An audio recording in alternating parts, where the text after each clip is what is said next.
In order for there to be transformation in commerce, there must be a transformation in the agents thereof. Who are the agents of commerce? People engaged in the exchange of property, products, services, information, communication, ideas, views, attitudes, and love, i.e., everyone. In every commercial transaction, two roles are created, a creditor and a debtor. The roles shift moment to moment. The creditor in any moment is, in that moment, in control of the contract or trust governing the relationship. The debtor in any moment is, in that moment, bound by an obligation to the creditor. An option that every creditor has in such a contractual relationship is the option to forgive the debt, duty, liability, or obligation of the debtor. Therefore, I assert that a creditor that forgives all debts the moment they are incurred is what I call a sacred creditor. A sacred creditor seeks to honor all contracts and make all parties to any transaction whole, and seeks to resolve the issues of others. A sacred creditor has an intimate knowledge of the principles of contract and law, and the maxims thereof, and applies these principles in all commercial transactions. A sacred creditor interprets experiences and manifests intentions, communications, and actions from love, and discharges any and all fears. A sacred creditor is willing to sacrifice or risk for the benefit of another. A sacred creditor lives and acts by the prime directive of, I am here to serve and honor all. A sacred creditor doesn't take a position and doesn't make judgments. The principles of being a sacred creditor have been applied to bring peace and harmony to relationships.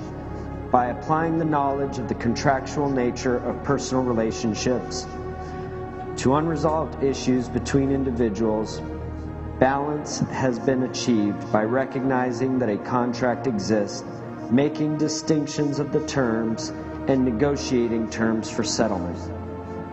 Individuals acting in the capacity of a sacred creditor have created an experience of peace and abundance. These principles have been successfully applied on several occasions by numerous individuals to bring remedy, settlement, and closure for outstanding obligations, debts, duties, and liabilities by expressing a new contract under terms established through counteroffer. Individuals who believed there was no remedy for their situations created a remedy of their own design for a specific issue. Obligations from credit card debt to criminal charges have been settled with the formation of a contract.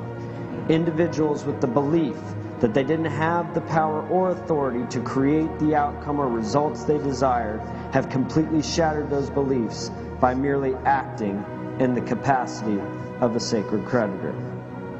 In order to truly live a life of absolute freedom and limitless possibilities, this question must be considered. Is life the fulfillment of contracts? If so, what power do we yield in the authoring of these contracts? The answers to these questions are of paramount significance. If all is not by consent and agreement and of our own authorship, would that not place us in a state of bondage as victims to this life and the experience thereof?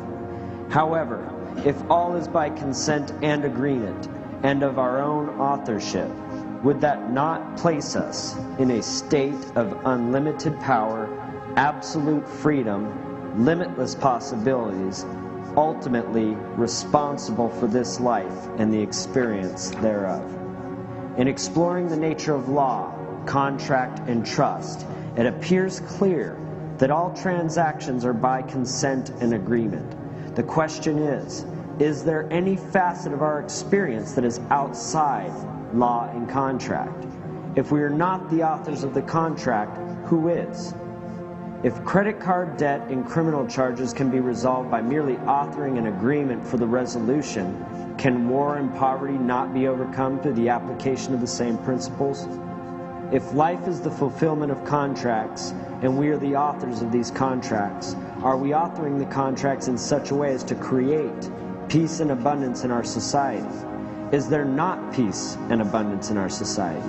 If our interpretation of the experience of society is contrary to one of peace and abundance, can we transform that experience with methods and techniques aligned with the distinctions of transformation discussed earlier and the expanded awareness that we are authoring the contracts that constitute our experience?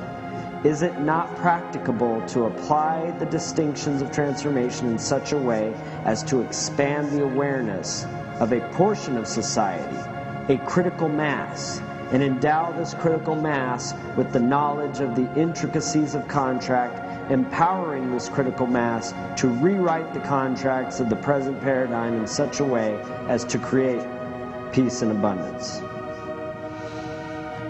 Individuals acting in the capacity of a sacred creditor have experienced being author of their life. A sacred creditor first stands in the being of the author and ultimate authority of their life and chooses to interpret their experience as the one at cause and responsible for their experience.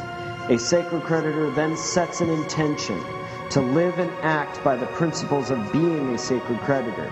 A sacred creditor then declares what it is they wish to create and experience and follows this declaration and commitment with whatever courses of action it takes to manifest the outcome or results they have committed to.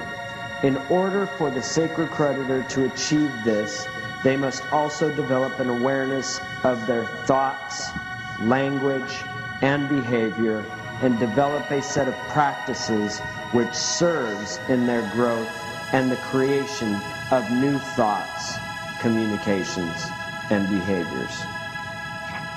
So,